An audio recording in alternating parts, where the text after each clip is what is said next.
Hey guys, welcome back to another video. Today I want to show you guys how to set up a static route and also how to configure a dynamic route. Alright, let's go ahead and just start with what is a static route, or what is a route specifically. So routing is the process of forwarding packets between networks. Routers use a routing table to decide the best path. Routers use either static routing or dynamic routing to learn the routes. So what's a static route? So a static route is basically a manual way to manually configure a route to a specific network. So let's say we want to communicate from network 1 to network 3, we have to set a static route from this router telling it how to get to this network. So let's go ahead and do that. Alright. Okay, to set it up, we use IP route and the destination network, which would be 192.168.30.0, and then the subnet mask, which is 255.255.0, and then we put the next hop. So the next hop would be R3, which would be this IP right here, 10.0.1.2. Alright, and now we want to take a look at the routing table just to make sure we configured it correctly. So the command to do that is show IP route, and it gives us the routing table on this router. So it gives us what each of these letters mean up here, and then the routes we have up here. So as you can see, we have our static route that we just configured. S for static, it shows us that we want to get to this network via this IP, which is this interface on router on R3, and this right here is the administrative distance. So we want to make sure that the lower the better. It means it's more reliable. And now we know how to get to this network, but this network doesn't know how to get to this network. So in order to communicate that, we also have to create a static route in this router. So let's go ahead and do that. So use the same command, IP route, destination IP, which is, so this would be the destination of the network we want to get to. Now the subnet mask of that network, and the next hop, which is this IP from R1. Okay. Now let's check our routing table. So show IP route. Alright. As you can see, this is a static route that we just configured. Alright. Now let's go ahead and ping PC2. Okay. Ping.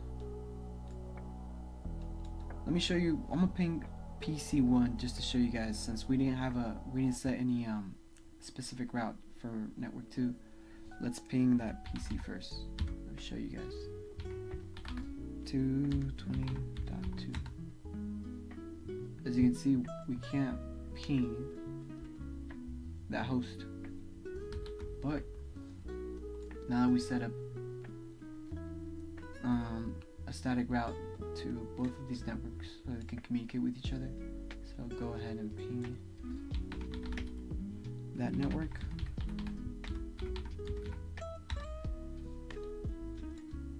Alright. Skip ahead a bit. Alright, it was successful, so we are able to ping that network now. Alright, that's good. But in a real scenario, in a real world scenario, usually in a large organization, a network engineer doesn't have the time to do that. We can't manually set a static IP route on like hundreds of routers or dozens of routers, because that'll be too time consuming. So that's when dynamic routing comes in. So dynamic routing is basically how routers automatically learn routes using routing protocols. Routers exchange routing information with their neighbors. There's two types of routing protocols: an interior gateway protocol, which is like RIP, OSPF, or EIGRP, which are basically used inside a WAN to dynamically learn their routes. But there's also something called exterior gateway protocols, which is connecting exterior networks, like different organizations or different autonomous systems together. And we use BGP for that. But today we're going to go over how to set up OSPF. OSPF stands for Open Shortest Path First, which is a dynamic routing protocol that routers use to automatically learn the best path to different networks. So, how it works, each network builds a network map using OSPF. OSPF uses the shortest best path to each network. So the cost is based on the link bandwidth.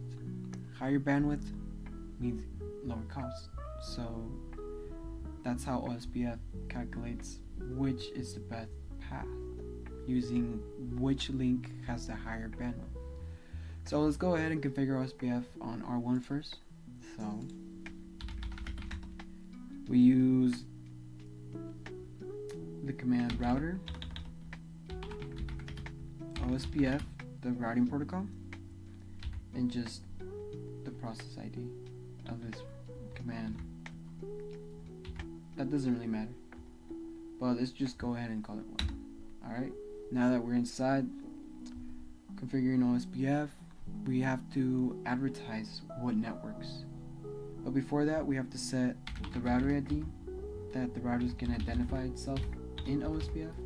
So let's just set R1 to 1.1.1.1, which could also be the loopback.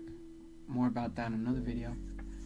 But we can only share the networks that are attached to this router. For example, we can only share network 1 and these two networks, which are the point-to-point networks connecting the routers together. So let's go ahead and just use the network, this command, network 192, the network we want to advertise, .10.0, and now we're going to use a wildcard mask, which is basically the opposite of a subnet mask. Let me show you. So this is a /24 network, so we're just going to use 0.0.0.255. You see how it's the opposite? We would have used 255.255.0, but it's the opposite. And now we're gonna set up the area. All this network that we, all these networks are gonna use area 0. So let's go ahead and just put area 0. Now let's advertise the point-to-point networks. And now this command that I'm putting, it's just gonna encompass both of these point-to-point networks, just so we, for the sake of time, that's just a little shortcut, little trick you guys can do. So let's just set the wildcard mask, which is 0.0.255 area 0, and that encompasses both of these networks. So let's go ahead and put that.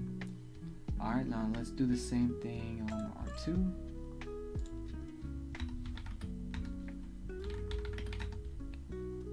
Router OSPF 1, router ID 2.2.2, network 192.168.20.0, yeah, 255 area 0, that's 10. 255 area 0. Okay. R3. router OSPF1, router ID 3.3.3. Now network 192.168.30.0. Area 0.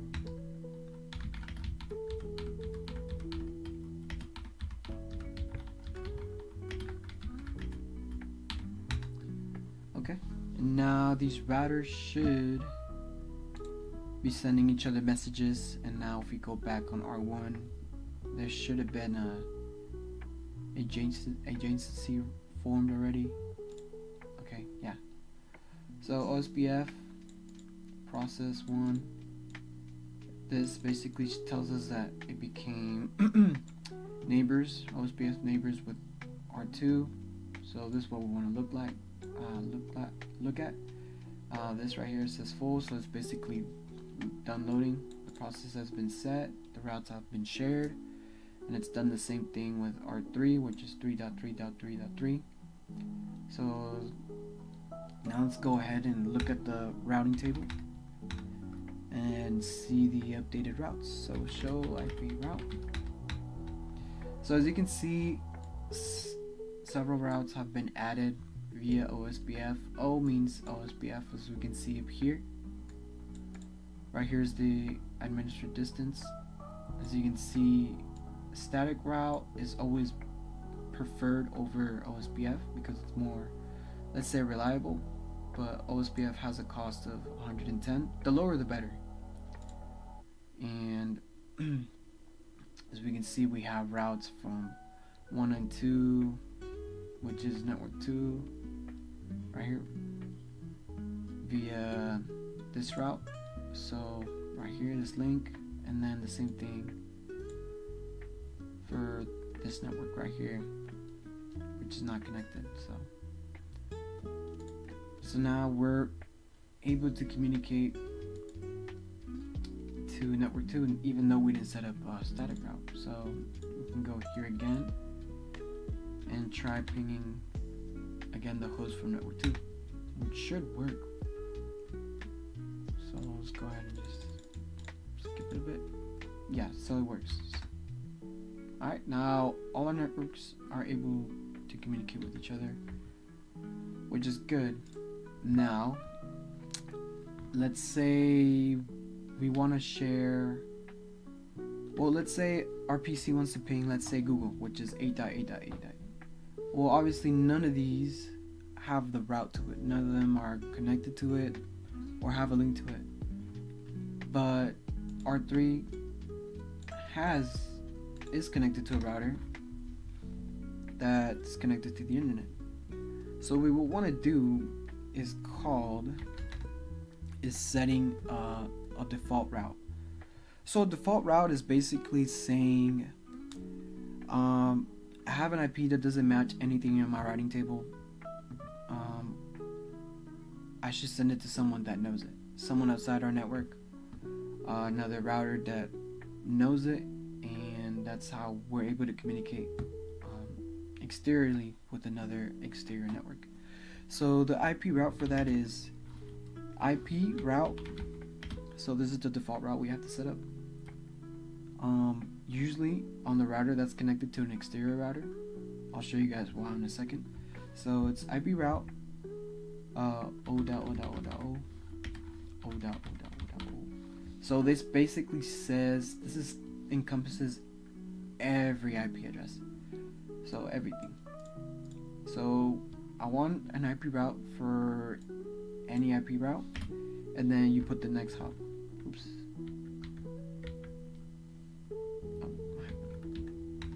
Okay. IP route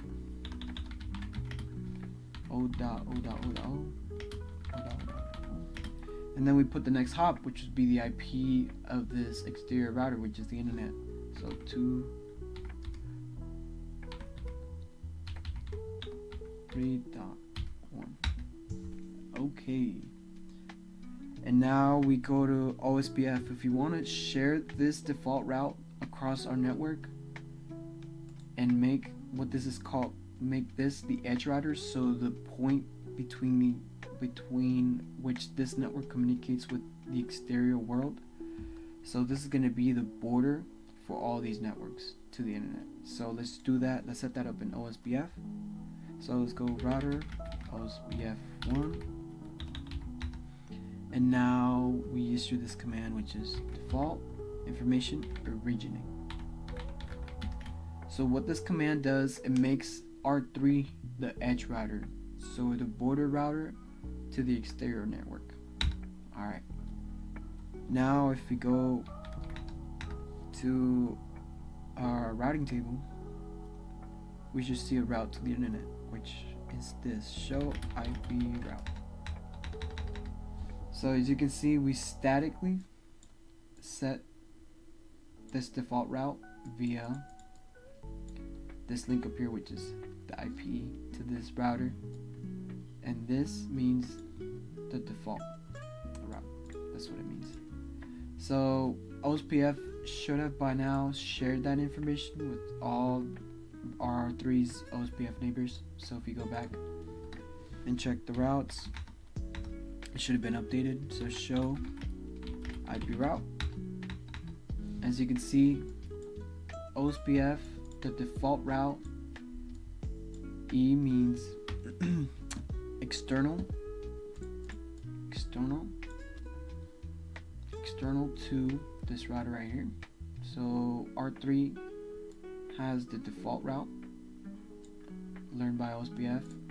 R1 should have the same route in its routing table. Alright. So we want our PCs to ping somewhere in the internet. Let's say 8.8.8, which is Google, as an example. R3. Okay, let's say let's ping it from this host right here. So ping 8.8.8.8. So what's gonna happen is R1 doesn't know the route to that. Neither does R2, and neither does R3. But R3 knows a router that does. So what R3 is gonna do is gonna send it to that router, and that router is gonna take it to that destination. So let's go ahead and do that.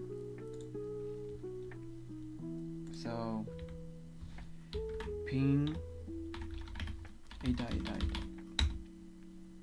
So as you can see, we don't have a route. If we check our routing table, we don't have a route for 8.8.8 anywhere here. But we have this route, the default route, which basically takes us to the router that does know the route to any IP address in the internet. So as we can see, OSPF is very useful to set up routes quickly, because manually it's going to take forever to set IP routes to every single network. Mostly companies use OSPF to do this inside their networks, to just dynamically share the best route. And sometimes IP routes are used mostly for, let's say a server or a specific IP route, or just for redundancy. But overall, dynamic routing is used to share the routes inside our network. Well, that's all for today's video. I hope this was useful to you guys. If you have any questions, comment down below, and I hope this was very useful for you guys. Let me know if you guys need help setting up a lab, how to do this. And yeah, until the next video, appreciate you guys for tuning in. God bless.